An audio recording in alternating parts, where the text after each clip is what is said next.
दुर्जन से धोखा। जो दर्जनों को भी अपने समान सत्यवादी समझता है, वह धोखा खाता है। महर्षि गौतम के आश्रम में एक ब्राह्मण रहता था। उसने एक बार यज्ञ करने का विचार किया।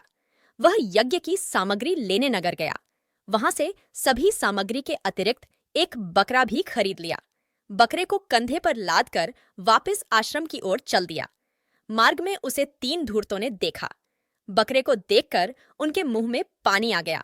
उन्होंने मन ही मन निश्चय कर लिया कि किसी भी तरह बकरे को से ठगना है। यह सोचकर तीनों ने परामर्श किया और एक एक कोस के अंतर पर खड़े हो गए।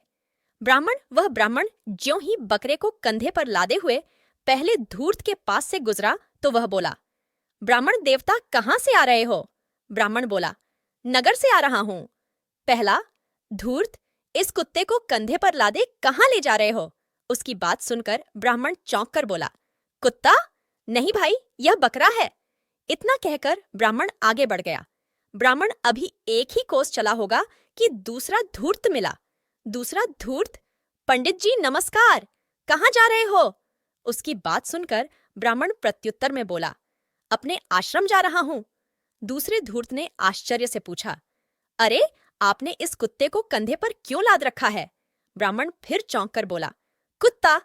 इतना कहकर उसने बकरे को कंधे से नीचे उतारा और उसे भली भांति देखकर फिर कंधे पर रखकर चल दिया। चलते चलते ब्राह्मण सोचने लगा, कहीं ये कुत्ता तो नहीं? कुत्ता तो नहीं? कुत्ता भी क्या बकरे जैसा होता है? कुत्ते की तो पूंछ काली लंबी होती है। हो सकता है ये किसी नई जाति का कुत्ता हो। नहीं, यह तो बकरा है। पता नहीं ये दोनों इसे कुत्ता क्यों कह रहे हैं। ब्राह्मण सोचते सोचते चला जा रहा था।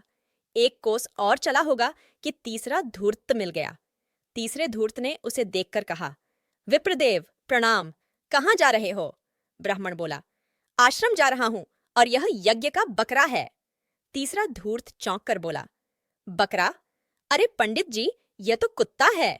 उसकी बात सुनकर ब्राह्मण अचंभे में उसको कंधे से नीचे उतारकर देखने लगा, फिर आगे चल दिया। चलते चलते उसने सोचा हो सकता है कि यह कुत्ता ही हो, क्योंकि एक आदमी गलत बोल सकता है, 3 नहीं। बाद में तीनों धूर्त बकरे को घर ले गए और पकाकर खा लिया।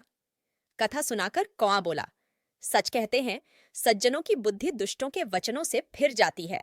ऐसे लोग उसी तरह धोखा खा जाते हैं जैसे चित्रकर्ण ऊंट